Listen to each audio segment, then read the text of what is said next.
Now I'd like to welcome to the show Justin Callais, Chief Economist at the Archbridge Institute. Welcome to Free the Economy, Justin. Thanks for having me on, Richard. I'm very excited to be here.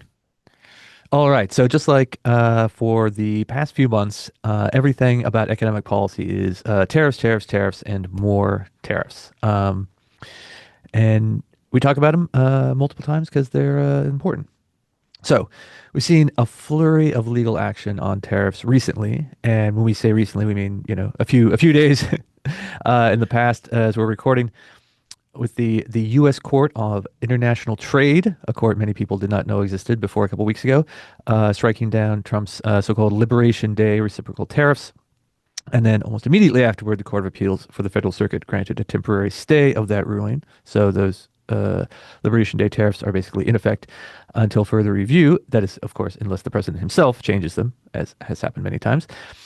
So, but that ruling was really just about one set of tariff powers. The president actually has multiple sets of tariff powers, ones that are granted by the International Emergency Economic Powers Act. You might have seen that acronym IEEPA, IEEPA. That's from legislation that's passed in 1977. So there's also tariff powers that are available under what we call Section 232. That's from the Trade Expansion Act of 1962. And Section 301. That's the Trade Act of 1974. And so each of those have their own sort of provisions and restrictions. And this is obviously gets a little bit into the weeds in this here. But when you see headlines that say Trump does this on trade or does that on trade, or a court said he could this or couldn't do that, there are multiple laws that give him the ability to do specific multiple things. And sometimes those get disciplined in ways that are specific to exactly the policy in question and may not affect other stuff that he's doing. So all of that is on top of Trump himself, of course, pausing or pulling back on adjustments in tariff rates under just all entirely on his own. So all of that is a long way of saying that U.S. trade policy is pretty complicated right now. So how do you, when you're looking at all of this, how do you work through all of those details and try and communicate what's going on in a way that makes sense to a normal person? Yeah, so that is a great question and one we're all I think I speak for all economists speaking about trade at this point. It's very complicated and hard to actually keep up with everything of what's actually going on because if you happen to just sleep a normal amount of time at night, you'll miss some tweet from 1 in the morning or something from President Trump saying we're tariffing EU and it's like okay, well when, starting what, at what rate, and then it always gets kind of moved around and changed as the days go by. So yes, like you said, it's all very complicated, and I think that speaks to a broader problem about a lot of these discretionary policies that give the executive branch these sorts of powers. So I mean, the shifting tariff landscape that just means that businesses operate in an unpredictable environment. And businesses, as you know, make some decisions in the short run. They have to, pay the bills and operate and sell products and provide services and keep going. But a lot of the sort of decisions that determine the long run viability or profitability of a firm matters in the long run. I mean, for example, we've seen the policy uncertainty index, which is a measure of how uncertain policy is, or the kind of the ways in which we're not really sure exactly which way policies are going to go going forward. It's been tracked since 1985, and this is the highest it's ever been, aside from the Great Recession and COVID, which are obviously two huge outliers in terms of massive economic and otherwise events in the US. So it makes people who keep track of this on a daily basis, it makes their job very difficult.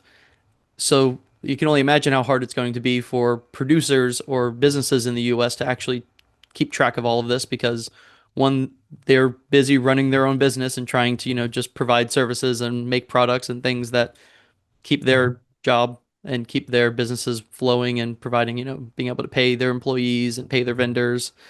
And all that instability is just going to discourage investment. It complicates long run planning and it's going to shift resources from productive uses that they were doing before to trying to navigate this regulatory landscape. So, some sort of consistent rule based tariff system, I think, would ideally be better in terms of figuring out what exactly we're looking at because it makes it more complicated for people looking into it as well as for businesses overall. Yeah, some set of predictable rules probably would be a good idea. Because you know, it's interesting here because if you can imagine a simpler kind of more stable policy, but that would still be consistent with Trump's ideas, by saying like, well, we consider the People's Republic of China to be a strategic antagonist, so we want companies to pivot away from China. So we're having China, because of course Trump had lower China tariffs during his first term, and that was part of some long-term plan, whether you agreed with it or not, about trying to move away from dependence on the PRC.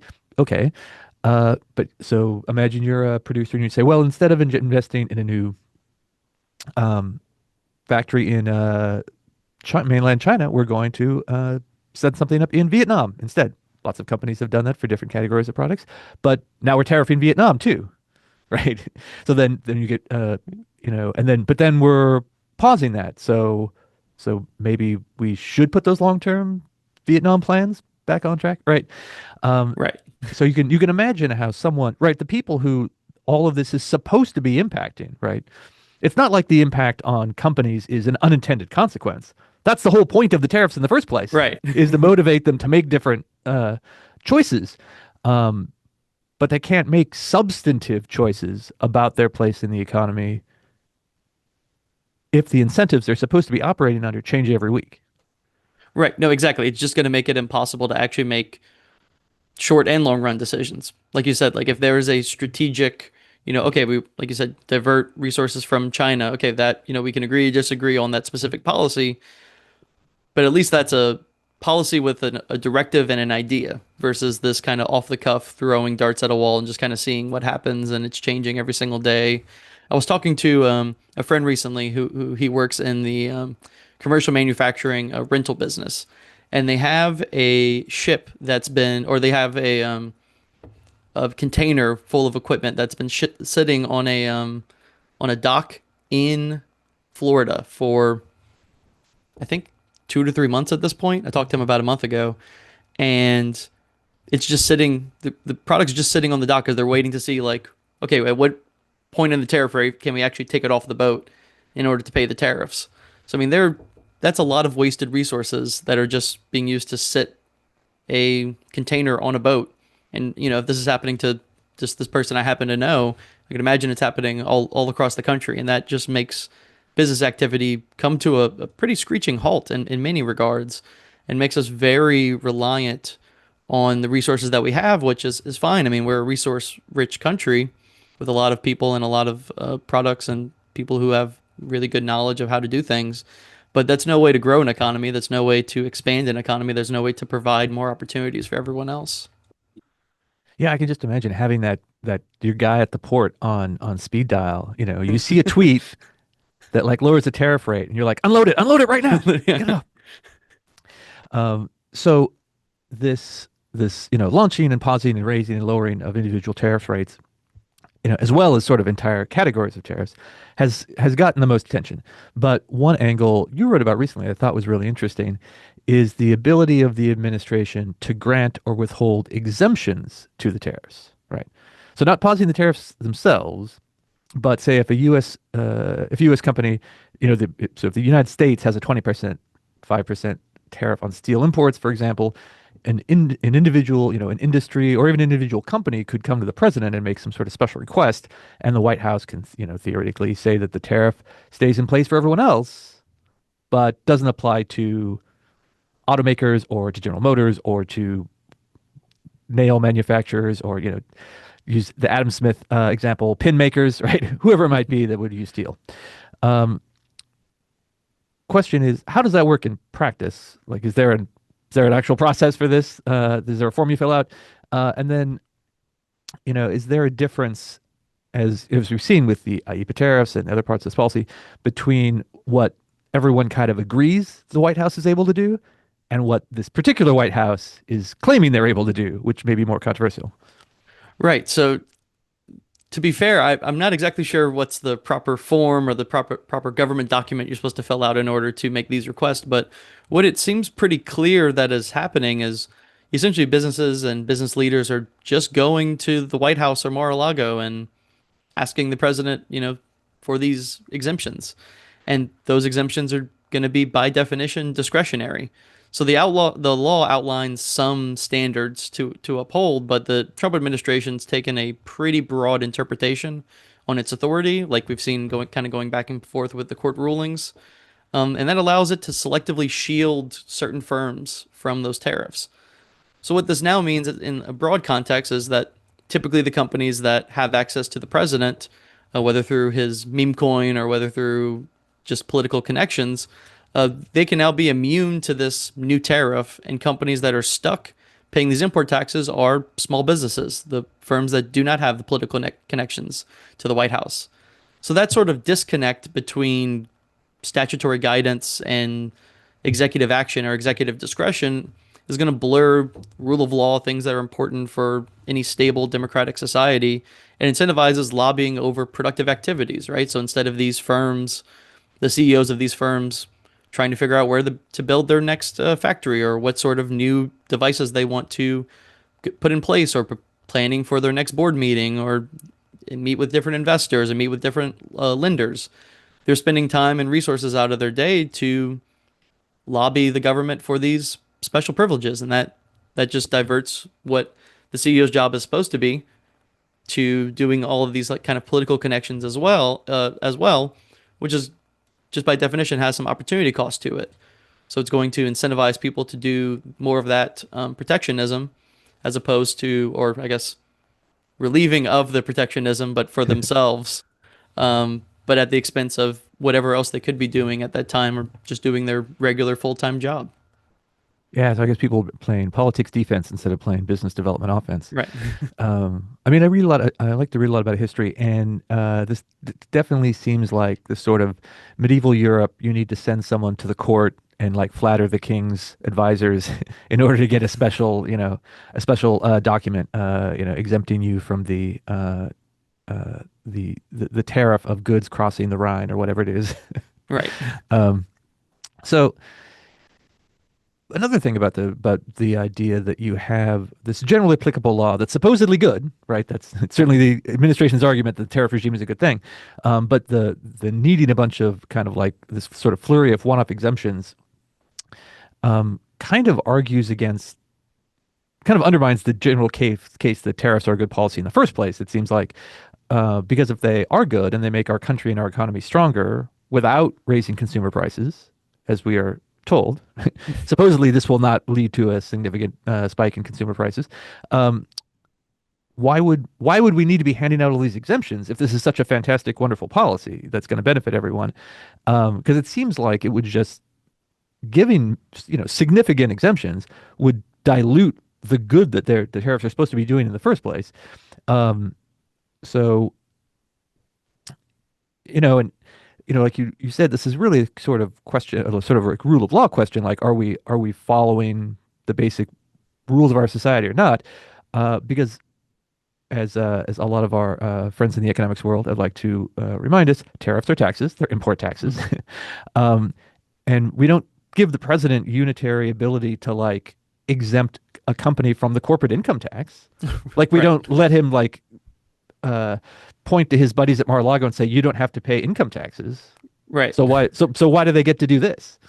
Yes. So I think there's two interesting kind of points to this question. The first is, on its face, I would just say that, tariffs are generally bad and should, the more we get rid of them, the better, and according to my opinion, personal opinion. But two, you bring up a very interesting point, which is if you take them at their word, that tariffs are good for the economy and it's not going to raise prices, or as Trump and I believe the Secretary of the Treasury said, we hope that these tariffs will not cause increases in prices. And as anyone in the policy sphere or economic sphere will tell you, good intentions does not equal good policy, right? Mhm. Just, hoping that something happens is not exactly a great way to enact policies.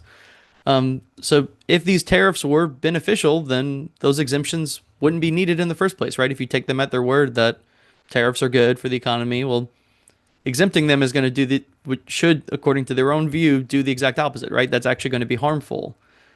But those exemptions are just going to expose this kind of arbitrary harm that tariffs cause, selectively relieving certain firms, especially if you have firms in the same industry, right? So they're not even all competing on the same playing field.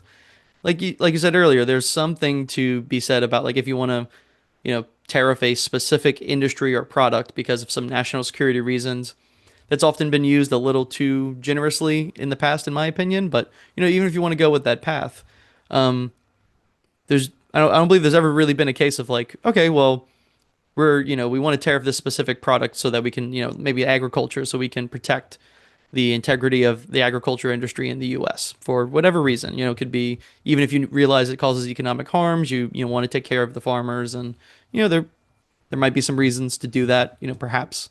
Um, but I don't believe there's been a time where we've just kind of picked like, okay, well, no, just this farmer gets the tariff, or doesn't have to pay the Mhm. tariff, and all the other ones do. So if you're selectively relieving these certain firms in the same industry of these others, you're necessarily picking winners and losers. You're picking winners and losers, which that's one gonna just suggest with basic public choice theory would say that regulations are part of a political process and can be used to restrict competition, but also it undercuts that supposed economic benefits from those tariffs. Um, so this sort of picking winners and losers is a really perverse incentive that is going on here. I mean, the idea that firms that are already successful and have political capital to spend resources to do so, they're going to try to put barriers in place to stop their competition, right? So, in an ideal world, I'm sure they would prefer just no tariffs to exist, or have as few tariffs as possible. But if you're going to be in a world where there's going to be tariffs and the president tweets out or puts out a statement or executive order about these tariffs, well, your next best option is to then try to get those tariffs not to apply to you. So again, that just bleeds back to the whole idea that you're now spending your resources and time pushing for these, getting these tariffs relieved from you. You're able to successfully do that for your specific company.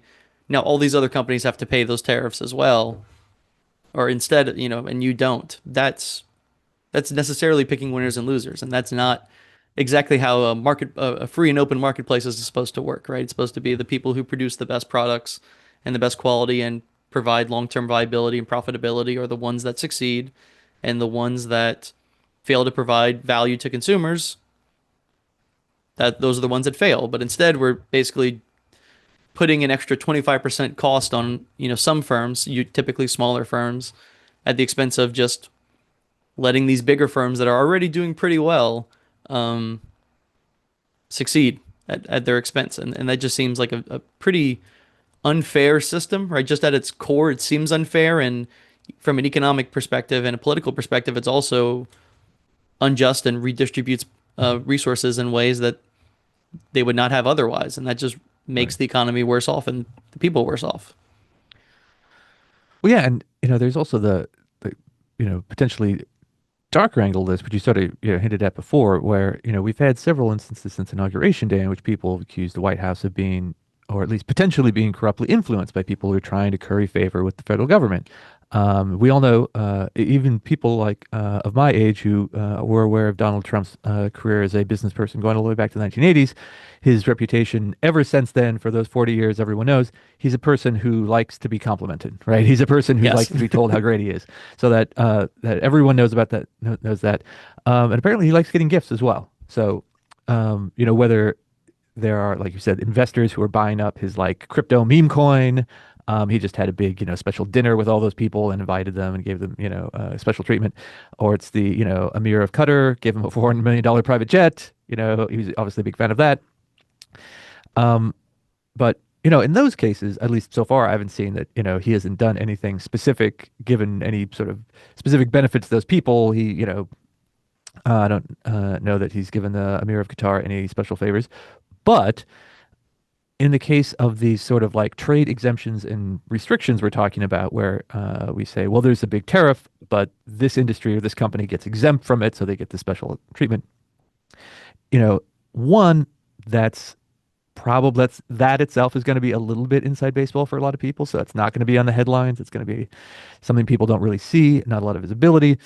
Um, but also that's something that could immediately trigger benefits worth millions of dollars, right? Whether it's traders, people who are trading that stock, it goes up because they get an exemption, uh, or even privately held firms could have a huge benefit from getting an exemption from a tariff that everyone else has to follow. So this seems to create just the process of giving these like one-off exemptions where there's not a real clear process of how they're awarded uh, seems to be a terrible temptation to cronyism, right? So even if you thought the president was of the highest moral character imaginable, or if we had a different president entirely, right? Um, for that person and the people working for them, it's still kind of a terrible temptation, don't you think? No, absolutely. Like it, if billions of dollars or millions of dollars hinge on executive direction, discretion, that's going to invite influence seeking, right? There's just no two ways about it. If for any company, I'm going to guess that there's no more important aspect in their business going on for the vast majority of companies right now than the tariff rate. So you think of the larger the company, the more there is at stake to potentially lose or have to, raise prices and lose potential profitability and be able to sell fewer goods because the goods are more expensive. Um, there's going to be almost no more important decision going on right now than or thing going on in their business than what the impact of these tariffs are, especially because they're at higher rates than we've seen in a very long time, especially particularly ones in to China or ones to certain other countries or the EU. I guess we'll wait to see what happens there or steel.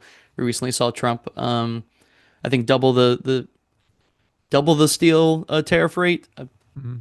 to be determined when that's enacted and enforced and if that gets changed or whatever, but that kind of leads to the earlier points. Um, so when those millions and billions of dollars hinge on that sort of discretion, it invites influence seeking, right? That's why I think most economists across the political spectrum would rather have some sort of transparent rules-based system that limits rent seeking and preserves institutional integrity or consistency.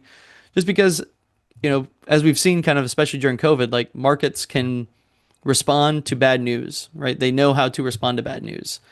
What they can't really respond to is uncertainty. It's very hard to make a decision about uncertainty on its own just means we don't know what's going to happen in the future. And of course, there's always some uncertainty about the future, but when it's such a obvious man-made one-off sort of discretion that makes the uncertainty, trying to predict exactly what Trump is going to say tomorrow is not exactly for any person would be a difficult bet, but specifically for this president would be a pretty hard bet to make to figure out what exactly is he going to say tomorrow and how much that's going to swing markets in either direction. So, I mean, in general, yeah, I agree completely with everything you said. And my one hope would be that, at least to the broader public and everyone kind of paying attention, people on the left or right can see why, when you give the government too much control over our lives and over the economy, they will benefit those with those political connections, leaving the rest of us out. Like, that's just how politics has always worked. And we're now just really seeing it in a very clear and obvious case, even if we haven't necessarily seen all the ramifications of what is going to come from the meme coin investors and the Qatar government, like what exact privileges they're going to get. But I'm going to assume that there's something down the road that will occur. I hope I'm wrong. I hope he just got a jet and didn't have to give up anything for it. That would be, I guess, in a theory of the second best kind of world. That would be, I guess, okay in some ways, but you just never The know what's theory going of to happen. pure Qatari altruism. I'll have to talk to our friends in the moral theology department, see if that's likely.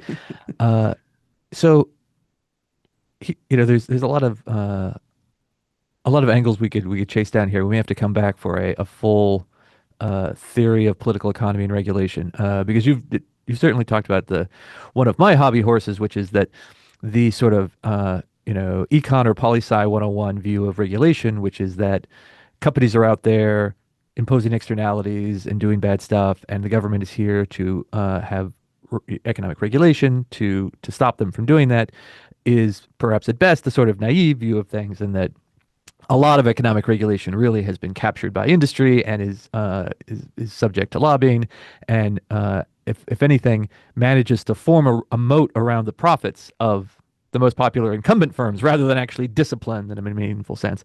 And some of this, tariff jockeying is kind of an example of that. But one thing I wanted to specific angle I want to mention is that again, if you again taking Trump and his administration, all those like personalities out of this equation entirely, um, and just look at the sort of economic effects of a kind of a complex, a capricious tariff policy. Um, there's the question of and you sort of talked a little bit about this, which is that it's taking the CEO's eye off the ball, which is really they're supposed to be building a company, and now they have to worry about lobbying constantly.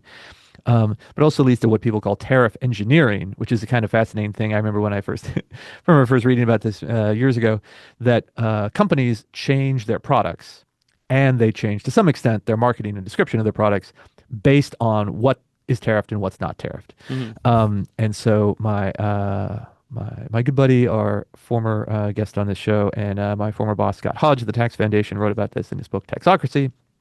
And he has some hilarious, very weirdly specific examples of that. Um, but when you're doing that, right, there's so much money at stake that in a way, you'd be foolish not to respond to that incentive. But it just means that you're sort of siphoning off all that creative energy, all that managerial energy, uh, into trying to sort of weave your way through this sort of like weird set of import regulations rather than like actually making a good product. And there's examples from the auto industry, the infamous weird looking car, the Subaru Brat, for example. You can Google that. Subaru Brat Yep. is a legendary case of tariff engineering. Um, what I sort of wonder. I mean, in a way, if the tariff rates and exemptions are changing this fast, it's actually too fast to do tariff engineering because you can't remake a product in a week. Right. But even if we have like medium length uncertainty, what sort of kind of weird Frankenstein products and strategies are we going to get with the tariff engineering trying to chase down the Trump the sort of Trump agenda? Yeah, no, absolutely. I mean, I think that's some of the more interesting cases. And like you mentioned, there's a lot of kind of fun examples that come up whenever people are trying to, you get certain subsidies for certain products. So you're trying to kind of reverse engineer how exactly you can label this or market this as this type of product so that you can then report it as this product to the whatever regulatory agency.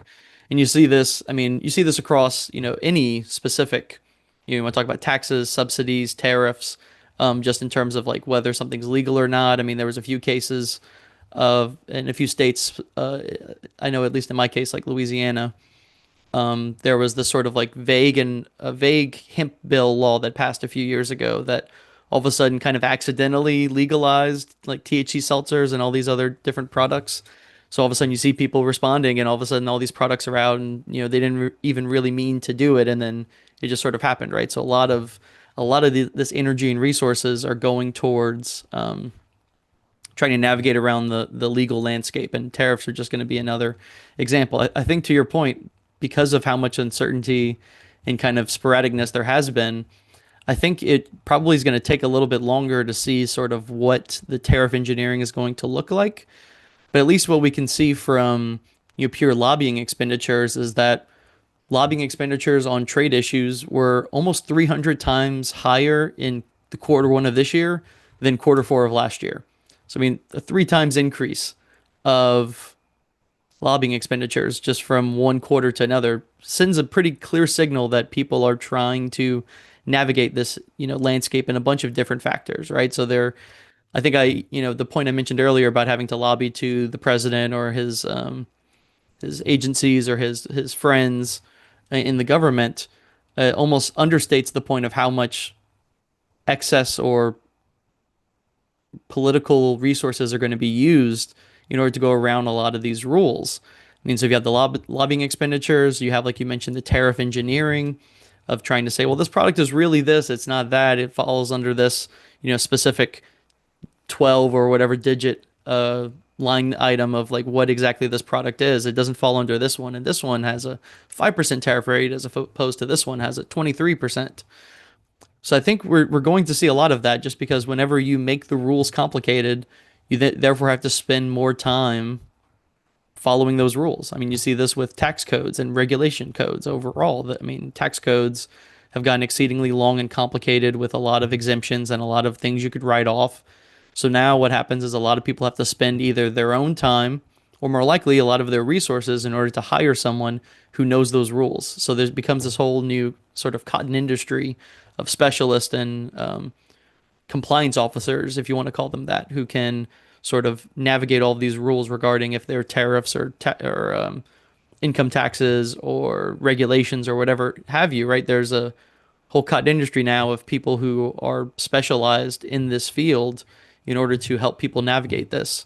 And so I think you're going to see that as well with tariffs. And I'm sure there's people who do it now already, but as that becomes more prevalent and more popular, I imagine it's going to become, or if we do have more certainty about what the tariffs will look like going forward, you're going to have people who sole job is to sort of comply with those jobs, and that's going to be wasteful in a sense because those people could be doing something else that's a little more productive for society, right? And no shot at them, right? They're just doing their job. Um, but those resources could be spent on other uses in the business. And those people who are going to be hired to do this could be spending their time doing any other factor of job that is actually resource enhancing and provides the sort of economic growth that allows for prosperity across the country and across the globe. Right. Those same economists and attorneys could be negotiating lower tariff rates instead of advising, Microsoft or Apple or General Motors on dancing around frequently changing tariff guidelines. And Exactly. and again, the more specific and like this is sort of something that Republicans used to say they didn't like, which is this sort of huge, kludgy, expensive, complicated bureaucracy that has to Hmm. do with like every product that passes a border now. And the specifics of this also get a little absurd, right? So there are rules about things like there at least are some rules that acknowledge that not everything is 100% foreign made or 100% domestic made. A lot of things are partially one and partially another. You know, inputs and parts cross borders sometimes multiple times before they're assembled into something complicated, like a car, for example. But if you had a tariff that said, okay, well, there's a tariff on this car if it's 70% made in America, or if, or there's a tariff if it's less than 70% made in America, but there's no tariff if it's more than 70% made in America. Does that mean that a car that's 68.5% made in America is bad and that 71.5% made is good? Like, no, that's ludicrous. I mean, Right. just on its face, that's silly. But that's what a system this complicated, even as it exists now, much less how it might, where it might be 3 months from now. Um, it's that complicated and ridiculous already. Right. Um, so, you know, you know, maybe beyond the bounds of our present conversation, we can come back and talk about this more at some point. But the question of what is the sort of political economy of this? Are the American people going to look at this and say, like, yes, Team Trump is standing up for the American working class? Or are they going to look at it and say, like, wait, why does my 68.9% assembled U.S. car cost $7,000 more now? Right. Or if anything, you're going to see the car cost more because all of those cars that are 68.5% US made are going to eventually nudge to become 70% in order to relieve the tariff. So, they're going to be exempt from that tariff because they'll be 70.5% US made in this case, but it would have likely cost, if they were not all US made before, well, then it's going to be more expensive. So even if you're not paying the tariff itself, you're going to pay higher prices because of the higher cost of production in the US. So I think that leads to an interesting point that you mentioned about the political economy of this and exactly what we expect kind of going forward. I mean, I hope that, you know, something that particularly people on the left or right will come to realize is that even when the person that they like is in power, that Congress for too long has sort of let the president take control on many factors of the government. And I think we now have a pretty clear example of, and I mean, there's clear examples across all presidencies. I'm not trying to just specifically target this one particular president, but we've kind of for too long let the president sort of rule by the pen and through executive orders. And I hope at least there's going to be some calling and push for, in an ideal world, a push towards less government control or less executive branch control, ideally less government control, but less executive control, particularly. Um, because I mean, I think we've seen that happen across the board with respect to wars, tariffs, a lot of other factors that the executive branch has kind of taken a lot of Congress's responsibility and they have sort of just kind of let it happen. And now you're starting to see some pushback on the tariffs. And you've seen some pushback from usually just a small subset of people with respect to wars. So I think as a society, we've also kind of gotten a little too accustomed to relying on the president to fix this specific thing that we care about, right? If the president's not doing this, why do we have why are you president? Why do we have a president doing this? So I hope that there's going to be this sort of fundamental shift in how we think about the executive's authority, no matter who is in power. Because I think potentially one underrated point about government is that people always complain about gridlock. Well, gridlock is actually a pretty good thing overall. It means that the system is working how it should be, right? It's not a it's in the design. It's not a flaw of the design. It is part of the design process. There is supposed to be this negotiation and back and forth. And, judges who overrule, certain Trump executive orders or any president's executive orders aren't necessarily these sort of um, partisan judges who are just acting just to spite the certain president. I mean, for the example of the international trade court that you mentioned at the beginning of the show, um, I believe at least two of those people were appointed by Trump himself. So I mean, it's not exactly that it's all these radical anti-Trumpers who are refusing to let go of the grips of their bloated bureaucracy. It's oftentimes people who he put in power and are just reading the Constitution or reading the rules and the doctrines as they are. So I mean, that's kind of a general hope in terms of the political economy that it changes or reinforces the importance of constitutional structures and the importance of separations of power. Um, but that's my hope at least. All right. Um, uh, yeah, I think that's an optimistic and ultimately bipartisan view. That we have different branches of the government for a reason. Congress is supposed to be in charge of taxes. Also, tariffs are taxes. I would like Right. to. I'll have our audio editor make that into a like sampled club hit where I just say tariffs are taxes over 1,000 times to a deep club beat. Um, and I think two of the three judges on the Court of International Trade were Republican and one was a Trump appointee. Okay. Yeah. But point taken all around. Um, well, Justin, thank you so much for being with us. This has been a fantastic conversation, and I feel like we have so much more to talk about. Maybe we can chat more in the future. Absolutely. Would love that. Thank you again for having me on. I really enjoyed the show, so it's an honor to be on here. Excellent. And before we go, tell people where they should find you and all of your awesome stuff online. Absolutely. So my website is justincallais.com. You can find me on Archbridge Institute's website as well. And then I also have a Substack called Debunking Degrowth, where I've talked a lot about specifically recently trade, because that's obviously a hot topic right now, and a lot of other things about the importance of economic growth, the importance of markets, and the importance of institutions, and why, freedom matters for a flourishing and open society. Yes, and when you look up his name, you got to remember he's from New Orleans, so he has that French flair. Calais, Callais. All Yes, right. and the S Thanks is again, silent. Justin.